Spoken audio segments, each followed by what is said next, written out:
Hello दोस्तों, मैं आप सबका अपना दोस्त प्रशांत पवार। आज हमारी पहली क्लास लगेगी क्लास 12th की इंटीग्रेशन पार्ट की। तो चैप्टर और एक्सरसाइज को स्टार्ट करें उससे पहले हमें क्या होता है, इंटीग्रेशन के सारे फैक्ट्स को समझना पड़ता है कि आखिरकार इंटीग्रेशन होता क्या है, उसका सॉल्यूशन कैसे होता है, किस चीज का नाम है इंटीग्रेशन, किस चिड़िया का नाम है इंटीग्रेशन, सारी चीजें अपने को पता होनी चाहिए। तो आज हमारा बेसिक चैप्टर स्टार्ट होगा इंटीग्रेशन का, जिसमें आप सभी को ये बातें पता चलेगी कि इंटीग्रेशन आखिरकार होता क्या है और हमें इसकी जरूरत क्या पड़ी है रियलिटी में। तो स्टार्ट करते हैं। ज्यादा से ज्यादा सपोर्ट करिए चैनल को ताकि मेरा और आपका साथ ऐसे ही बना रहे। तो चैप्टर का नाम हमारा इंटीग्रेशन। तो जैसे एक चीजों के कई नाम हो सकते हैं, ऐसे ही हमारा इंटीग्रेशन के भी काफी नाम होते हैं। इसको हम लोग इंटीग्रल के नाम से भी जानते हैं और एंटी डेरिवेटिव के नाम से भी ये जाना जाता है। अब बात हमारी ये आती है कि ये जो वर्ड है हमारा एंटी डेरिवेटिव, हम आखिरकार इसको ऐसा क्यों बोलते हैं, तो अब बात समझेंगे। आप लोगों ने डिफरेंशिएशन नाम सुना होगा। डिफरेंशिएशन के क्या क्या नाम होते हैं?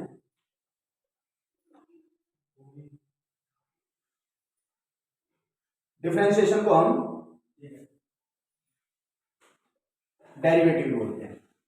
सबसे पहले डिफरेंशिएशन और इंटीग्रेशन का हिंदी में अनुवाद समझें। डिफरेंशिएशन का मतलब होता है बहुत ही छोटा डिफरेंस। किसी भी दो क्वांटिटी के बीच में अगर हम बहुत ही छोटा डिफरेंस लें, बदलाव लें, भेदभाव लें या कुछ भी लें, तो उसको हम बोलते हैं डिफरेंशिएशन। डिफरेंशिएशन का हमारा नोटेशन कैसे होता है? D upon D. अब इस बात को समझेंगे, यहां पर और यहां पर हमारे यहां पर कौन सी वैल्यू हमें पुट करी जाती है, कौन सी वैल्यू पुट करने को होती है, इस बात को समझे।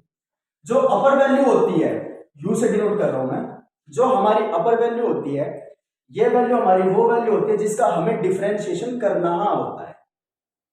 और जो हमारी लोअर वैल्यू होती है, ये वैल्यू हमारी वो वैल्यू होती है जिसके रिस्पेक्ट में हम डिफरेंशिएशन कर रहे होते हैं। सपोज करो मैंने यहां पर कोई भी क्वांटिटी लिख दी एक्स स्क्वायर और नीचे मैंने डिफरेंशिएशन कर रहा हूं विद रिस्पेक्ट टू एक्स। इसका डिफरेंशिएशन कैसे होगा कैसे नहीं होगा उसके बारे में हम बाद में डिस्कस करेंगे। सबसे पहले आप समझेंगे इंटीग्रेशन के बारे में।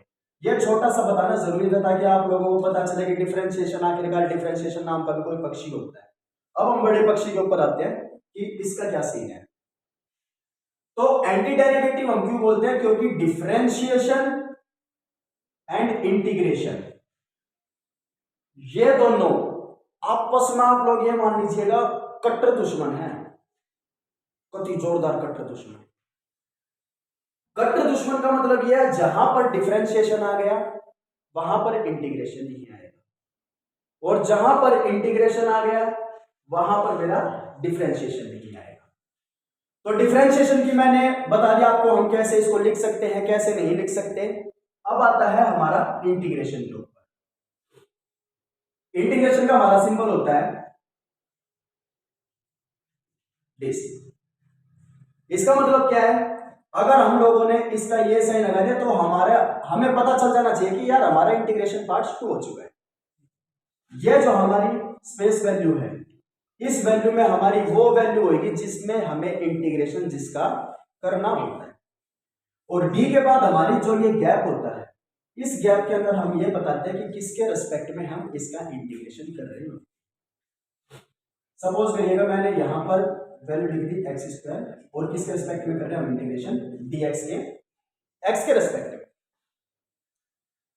तो इसके अंदर आप लोगों को और बताते हैं, जैसे इसके कुछ फॉर्मूले होते हैं उसके बारे में समझेंगे।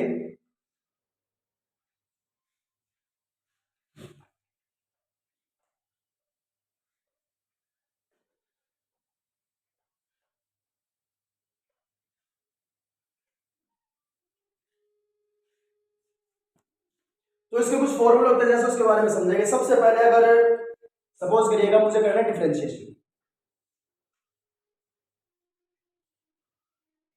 एक्स स्क्वायर का मुझे डिफरेंशिएशन करना है, ये आपको शायद ध्यान से लिखना है, एक मिनट रुकिएगा। एक्स स्क्वायर का मुझे डिफरेंशिएशन करना है एक्स के रेस्पेक्ट में, तो अब इसका याद रखिएगा डिफरेंशिएशन का फॉर्मूला क्या होता है, एक्स की पावर एन का जो हमारी ये पावर होती है, ये पावर आ जाएगी हमारी आगे, इसका मतलब एन ऑफ एक्स जो हमारी ये पावर है ये हमारी आगे आ गई, और जो ये पावर थी इस पावर में से हम वन को कर देंगे माइनस, ये होता है एक्स की पावर एन का डिफरेंशिएशन। ये किस केस में है, जब मेरी यहां की वैल्यू का डिफरेंशिएशन उसी के रेस्पेक्ट में हो रहा हो तब। अब जैसे मुझे एक्स स्क्वायर का डिफरेंशिएशन करना है, तो ये एक्स स्क्वायर लिखा है, साइड रफ वर्क कर लीजिएगा, कोई दिक्कत वाली बात नहीं है भाई, कोई नहीं देखने वाला, साइड में आप लोग अपना रफ वर्क कर लीजिएगा। जैसे मान लीजिएगा यहाँ पर आप लोग अपने लाइन कैसे एक्स की स्क्वायर लिख लेगा। अब ये हो गया हमारा एक्स की पावर एन, अब मुझे इसका डिफरेंशिएशन करना है, तो एन आगे, इसका मतलब 2 मेरा आगे x n minus 1, it means 2 minus 1, तो ये हो जाएगा मेरा 2x, बिकॉज 2 minus 1 is 1, और किसी की भी पावर अगर 1 हो तो मैं उसको बोलता नहीं हूँ कि x की पावर 1 x की पावर 2 ऐसे बोलते नहीं है, उसको डायरेक्ट मैं x या t के नाम से कुछ भी बोल सकता हूँ। तो ये मेरा क्या हो जाएगा भाई 2x, यानी कि x स्क्वायर का डिफरेंशिएशन मेरा क्या हो गया 2x, डिफरेंशिएशन यहां पर मेरा खत्म। खत्म मतलब ये है कि इस पार्ट का डिफरेंशिएशन मेरा खत्म। अब करते हैं हम एंटी डेरिवेटिव, मींस इंटीग्रेशन। अब मुझे इंटीग्रेशन का साइन लगाया, यहां पर मैंने वैल्यू रख दी और यहां पर मैंने डी ऑफ एक्स कर दिया, मतलब एक्स स्क्वायर का इंटीग्रेशन करना है एक्स के रिस्पेक्ट में। अब इसका समझेंगे, अगर मैं एक्स की पावर एन का इंटीग्रेशन करना चाहूं तो इसका क्या होता है, डिफरेंशिएशन में तो ये n हमारा आगे आ जाता है, इसमें हमारा आगे कुछ नहीं आता, इसमें हमारी जो पावर है उसके अंदर 1 को हम ऐड कर देते हैं। अभी बताया था ना मैंने कि इंटीग्रेशन और डिफरेंशिएशन एक दूसरे का कट्टर विरोधी है ये, ठीक है। जो बात डिफरेंशिएशन करता है वो बात इंटीग्रेशन नहीं करता, और जो बात इंटीग्रेशन करता है वो बात डिफरेंशिएशन नहीं करता। एक्स की पावर n प्लस 1, अब अपॉन में जो हमारी पावर थी वही पावर मेरी नीचे आ जाएगी प्लस का c। x का अगर ये बात की बात है, कोई डाउट नहीं इस मैटर में, ये हमारा हो गया x की पावर n का इंटीग्रेशन। अब जैसे मुझे करना है एक्स स्क्वायर का इंटीग्रेशन, तो एक्स स्क्वायर का इंटीग्रेशन मेरा क्या हो जाएगा x की पावर n, इसका मतलब x की पावर n प्लस 1, यानी कि x की पावर 2 प्लस 1 अपॉन में 2 प्लस 1, और लास्ट में हम लोग लगा देते हैं प्लस का c, इसका मतलब मेरा x की स्क्वायर का इंटीग्रेशन क्या हो जाएगा एक्स क्यूब अपॉन 3 प्लस का c। अब हम लोगों ने क्या होता है पता चल जाता है यार, इंटीग्रेशन कर रहे हैं तो उसका c लगाना जरूरी है। अरे भाई कोई बताएगा भी इस बात को कि ये प्लस का c क्यों लग रहा है, बोल देंगे कि सर ये तो कांस्टेंट वैल्यू है। कांस्टेंट वैल्यू कौन सी वैल्यू है, यहां पर c ही हमने क्यों लगाया, डिफरेंशिएशन के केस में तो हमारा ऐसा कुछ था ही नहीं, इंटीग्रेशन के केस में ऐसा हमारा क्यों हुआ। तो इसके पीछे भी एक बहुत ही ज्यादा गहरा लॉजिक छुपा हुआ है। लॉजिक क्या है अब उस बात को समझेंगे। तो अब हम इसके लॉजिक पर आते हैं कि आखिरकार ये प्लस का c क्यों लगाया जाता है, इसकी अहमियत क्या होती है क्या नहीं होती। अब इस बात को थोड़ा गौर से समझिए भाई। पहले एक तो इसको नोट कर लें, अगर आप लोगों ने नोट नहीं करा, ये है मेरा x की पावर n का डिफरेंशिएशन का फॉर्मूला, क्या पावर आगे और पावर में से 1 माइनस, और ये है मेरा x की पावर n के इंटीग्रेशन का फॉर्मूला, क्या पावर में से 1 प्लस अपॉन में जो पावर आई है वो अपॉन में प्लस का c। अब इस c के बारे में आता है कि इस खेत की मूल्य है ये c, इसका कारण क्या है c का, ये यार c यहाँ तो है लेकिन ये c बड़ा दिक्कत है। चलो समझते हैं हम।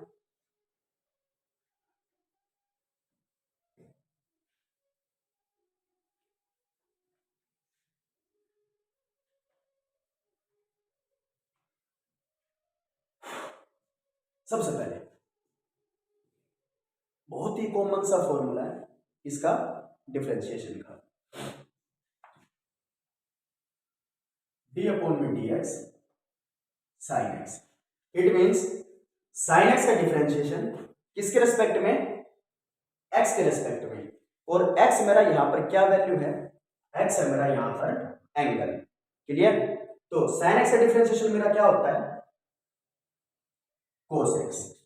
sin x का डिफरेंशिएशन मेरा क्या होता है, cos x। ये फॉर्मूला है, इसको चाहे लिखना चाहो तो लिख सकते हो या कुछ भी कर सकते हो। अब मैं थोड़ा चेंजमेंट करता हूं, मैं यहां पर sin x का डिफरेंशिएशन सिर्फ cos x ना करके मैं यहां पर sin x प्लस 1 का डिफरेंशिएशन करता हूं। तो अब sin x प्लस 1 का डिफरेंशिएशन मेरा क्या हो जाएगा, देखो sin x का cos x और 1 का 1 मेरी कैसी टर्म होती है, कांस्टेंट है। अभी आप लोगों को देखिए, जिसको पता है अच्छी बात है, और जिसको नहीं पता भाई वो सीख ले, और जिसको पता उनका रिवीजन हो जाएगा, कोई डाउट नहीं है। कुछ सीखने में किसी का कुछ घटता नहीं है, रिवीजन करने से हमारा ज्ञान बढ़ता ही बढ़ता है, घट कम नहीं होता। एक बात समझ ले, एक दो वैल्यूज होती है हमारी, एक वैल्यू होती है मेरी कांस्टेंट और एक वैल्यू होती है मेरी वेरिएबल। मेरी कांस्टेंट वैल्यू कौन सी वैल्यू होती है, वे वैल्यूज जिनका टाइम के साथ साथ कोई फर्क ना पड़े, ऐसी वैल्यूज को बोलता हूं मैं कांस्टेंट वैल्यू, यानी कि जो no change with respect to time. And variable value कौन सी वैल्यू होती है, जो टाइम के साथ साथ मेरी चेंज हो जाए, यानी कि changes with respect to time. तो अब जैसे एग्जांपल के तौर पर मैंने लिख दिया ये क्या लिखा मैंने, आप सभी को पता है, आप सभी को पता है कि ये लिखा मैंने 2, ये है हमारा। इसको भी आप लोग क्या पढ़ोगे, सभी को दिख रहा है, तो थोड़ा सा और क्लियर कर देता हूं मैं यार, शायद आपको ना दिख रहा हो। अरे आप तो बहुत बड़ा हो गया, छोटा करो यार, इसको छोटा करो। तो अब समझते हैं इसके मैटर में, जैसे आप लोगों के मोर अभी कुछ भी हो, मेरे सभी प्यारे भाई बहनों की, छोटे बड़े भाई बहन जो भी हैं, उन सब की उम्र अभी कितनी भी हो, अभी आप लोग इसको क्या पढ़ रहे हो, TWO2। कल को आप लोगों की उम्र 10 साल हो जाए, बढ़ जाए, 10 साल बढ़ जाए, 15 साल बढ़ जाए, 20 साल बढ़ जाए, कल को आप सभी लोग बूढ़े हो जाओ, मैं भी बूढ़ा हो जाऊं यार, किसको पता होगा, सभी को बूढ़ा होना ही। धीरे धीरे करके आप लोगों की सबकी उम्र बढ़ती जाएगी, लेकिन आप कहीं ऐसा तो नहीं होगा कि जब आप लोग जिस टाइम पर दांत गिर जाएंगे, हाथ में डंडी आ जाएगी और फिर खांसना शुरू करोगे, उस टाइम पर आप इसको 3 पढ़ना शुरू कर दोगे, भाई ये तो 3 है, ऐसा तो नहीं होगा ना। क्या पढ़ोगे आप लोग, इसको 2 ही पढ़ोगे, यानी कि इस वैल्यू की टाइम के साथ साथ मेरे कोई बदलाव नहीं हो रहा। इसका मतलब ये मेरी वैल्यू कैसी मानी जाती है, कांस्टेंट वैल्यू। अब मैं इसके सामने लगा देता हूं x, भाई अब ये बिगाड़ेगा कहानी, ये करेगा यहां पर कफरा, ठीक है। अभी जो भी टाइम आप लोगों ने, सपोज करो मैंने सोच लिया x की वैल्यू फिलहाल 1 सोचने के बाद मेरे इसका आंसर क्या आ जाएगा, 2 × 1 = 2। तुरंत मेरा माइंड बोल रहा है नहीं 1 नहीं आ रहा, इसकी मैं वैल्यू सोचता हूं 2, तो 2 × 2 = 4। मेरा अचानक से दिमाग खराब हो गया, मैं यार 2 भी नहीं सोचता यार, इसकी मैं वैल्यू सोचूंगा 3, तो 2 × 3 = 6। मतलब क्या है, मतलब यह है कि टाइम के साथ साथ जैसे जैसे मेरा टाइम चेंज हो रहा है, वैसे वैसे मेरी इसकी वैल्यू भी वेरिएबल की वैल्यू की वजह से चेंज हो रही है। चेंज क्या हो रहा है, वेरिएबल तो हो रहा होगा, क्योंकि ध्यान से देखोगे तो 2 तो मेरा कांस्टेंट है, 2 मेरा कांस्टेंट है, लेकिन ये मेरा x तो वेरिएबल है, x कभी 1 हो रहा है, कभी 2 हो रहा है, कभी 3 हो रहा है, यार इसका कोई स्टैंड ही नहीं है, तो मेरा ये बार बार चेंज होता जा रहा है। तो ऐसी वैल्यूज को मैं क्या बोलता हूँ, variable values. Now come back to the topic, differentiation के अंदर जो मेरी कांस्टेंट वैल्यूज होती हैं, ऐसी वैल्यूज का मेरा आंसर क्या होता है, 0। क्या होता है, 0। डिफरेंशिएशन के अंदर कांस्टेंट वैल्यूज को हम लोग क्या मानकर चलते हैं, बिल्कुल 0। sin x का cos x एंड 1 का डिफरेंशिएशन प्लस का 0, इसका मतलब मेरा आंसर sin x + 1 का क्या हो जाएगा, cos x। क्लियर है। अब कईयों पे क्या होता है कि डिफरेंशिएशन के तो फॉर्मूले याद हो जाते हैं, लेकिन इंटीग्रेशन के फॉर्मूले याद करने में उनको कई बार क्या होती है, दिक्कतें होती है। तो अब जैसे मैंने अभी आप लोगों को बताया था कि डिफरेंशिएशन और इंटीग्रेशन बिल्कुल एक दूसरे के अपोजिट होते हैं। तो जैसे सपोज करिएगा, यहां से मैं आपको देखो एक इंटीग्रेशन का फॉर्मूला डिराइव करके दिखाऊंगा। सपोज करिएगा मैंने लिख दिया साइन एक्स का डिफरेंशिएशन क्या हो गया मेरा, कोस एक्स। अब ये dx यहां पर है, इस dx को मैं दूसरी साइड ले जाता हूं, d sine x is equal to में कोस एक्स डॉट dx। क्या करा, कुछ नहीं करा, नॉर्मल इस dx को उठा के मैंने वहां पर दूसरी साइड में मल्टीप्लाई में भेज दिया। दोनों तरफ क्या कर दूंगा मैं, इंटीग्रेशन का साइन लगा दूंगा, ये लगा दिया, लगा दिया। अब फिर से रिपीट कर रहा हूं, इंटीग्रेशन और डिफरेंशिएशन भाई इन दोनों की कट्टर दुश्मनी। जहां पर डिफरेंशिएशन आ गया वहां पर इंटीग्रेशन नहीं आएगा, और जहां पर इंटीग्रेशन आ गया वहां पर मेरा डिफरेंशिएशन नहीं आएगा। तो ये क्या हो जाएगा, इंटीग्रेशन से डिफरेंशिएशन मेरा क्या हो जाएगा, कैंसिल। क्या बच गया मेरा, साइन एक्स, और दूसरी साइड में क्या बच गया, कोस एक्स dx। अभी मैंने आप लोगों को बताया था कि इंटीग्रेशन को मैं कैसे डिनोट करता हूं, इंटीग्रेशन का साइन वो वैल्यू जिसका मुझे इंटीग्रेशन करना होता है, एंड dx, x मतलब जिसके रेस्पेक्ट में इंटीग्रेशन मेरा चल रहा होता है, यानी कि cos x का इंटीग्रेशन मेरा क्या हो जाएगा, sin x। होप आप लोग समझ गए। अगर आप लोगों को ना समझ में आए तो एक बार दोबारा इसको रिवाइंड करके देख लीजिएगा। sin x का normal differentiation cos x, dx दूसरी साइड में भेज दिया, इंटीग्रेशन में साइन लगाया, काटा पीटी मचा दी, तो cos x का इंटीग्रेशन आ गया।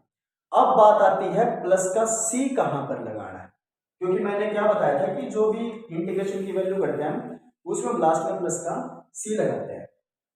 थोड़ा सा बदलाव करते हैं,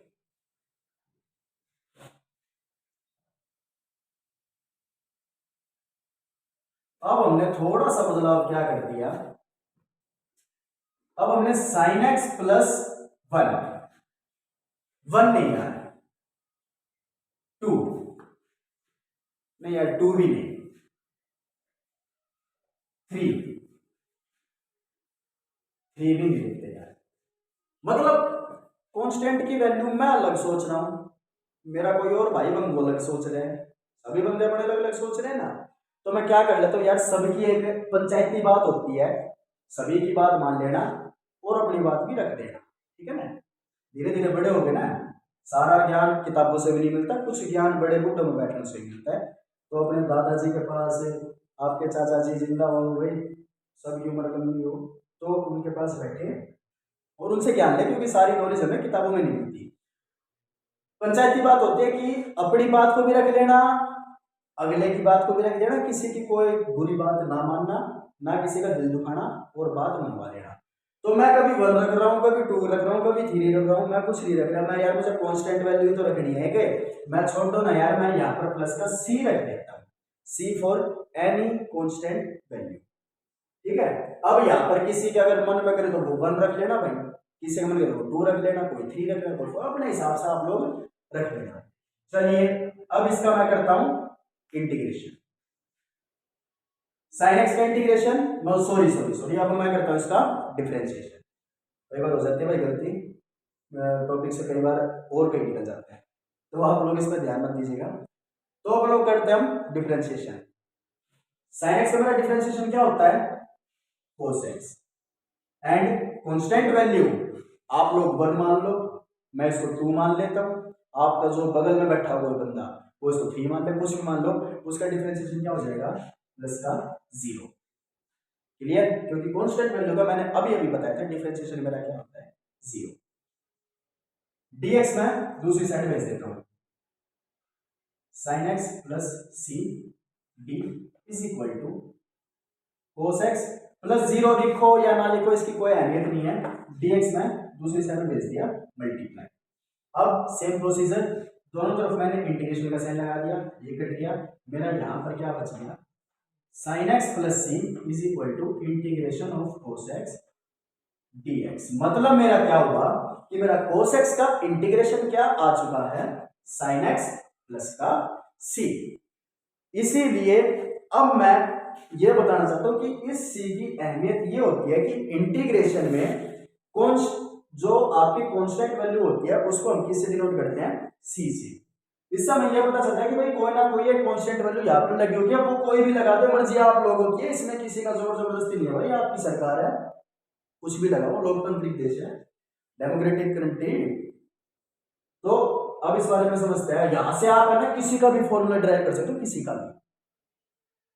साइन एक्स का जैसे बता दिया, साइन एक्स का differentiation cos x, cos x का इंटीग्रेशन साइन एक्स, आप किसी का भी निकाल सकते हो। चलो मैं बता देता हूँ आप लोगों को, एक छोटा सा फॉर्मूला और करते हैं यार, फिर आप लोगों की थोड़ी ज्यादा टाइम नहीं लेंगे। तो अब सपोज करिएगा मुझे डिफरेंशिएशन करना है cos x plus C, C for, अभी मैंने दोबारा रिपीट करता हूं, C for any constant value. तो cos x का डिफरेंशिएशन मेरा क्या हो जाएगा, minus sine x, and constant value का डिफरेंशिएशन प्लस जीरो। तो जीरो लिखो मत लिखो, आप लोगों की मर्जी है, dx पर डिसाइड में मल्टीप्लाई में हो जाएगा, यानी कि cos x plus C d is equal to minus sine x dot dx। Clear, integration का साइन लगा दो भाई दोनों तरफ, ये लगा दिया, ये कट गया, ये माइनस का था, इसको इस साइड में उठा के ले आओ। इसका मतलब मेरा साइन एक्स का इंटीग्रेशन मेरा क्या हो जाएगा, माइनस का इस साइड में आ जाएगा, माइनस का cos x प्लस का c, ये हो गया मेरा साइन एक्स का इंटीग्रेशन। तो आप लोगों के जो 7th चैप्टर है क्लास 12 का इंटीग्रल पार्ट का, उसके अंदर आपको जितने भी फॉर्मूले दे रखे हैं वो सारे फॉर्मूले मेरे प्यारे दोस्तों, वो सारे के सारे फॉर्मूले आप लोग इनको याद करना शुरू कर दें। ये आपका पेज नंबर 290 है। तो अब ये जितने भी फॉर्मूले हैं, होप सो आपको अच्छे से दिख रहे होंगे, जितने भी फॉर्मूलेज हैं ये सारे के सारे फॉर्मूले आप अच्छी तरह तैयारी करने और याद करने। बाकी हमारी जो एक्सरसाइज स्टार्ट होएगी वो फॉर्मूले के बेसिस पर होती है। आप लोगों को पता है मैथ आखिरकार होता क्या है, मैथ होता है भाई टोटल फॉर्मूले के ऊपर बेस। हमारी तो प्रैक्टिस चलती है, लेकिन उन क्वेश्चंस को परफॉर्म कैसे करना है, उनको हमें एक्टिविटी में कैसे लाना है, ये सारी चीजें फॉर्मूले के ऊपर बेस होती है। तो फॉर्मूले मैंने आप लोगों को बताए रखे हैं, इनको याद करें। नेक्स्ट वीडियो में हम अपना 7.1 एक्सरसाइज स्टार्ट कर देंगे। और दोस्तों ज्यादा से ज्यादा मेरी इस वीडियो को लाइक करें, शेयर करें, सब्सक्राइब करें और कमेंट जरूर, बेल आइकन को दबाना ना भूलें, ताकि आप लोगों को मेरी आने वाली वीडियोस की नोटिफिकेशन टाइम टू टाइम मिलती रहे। Thank you very much, good night.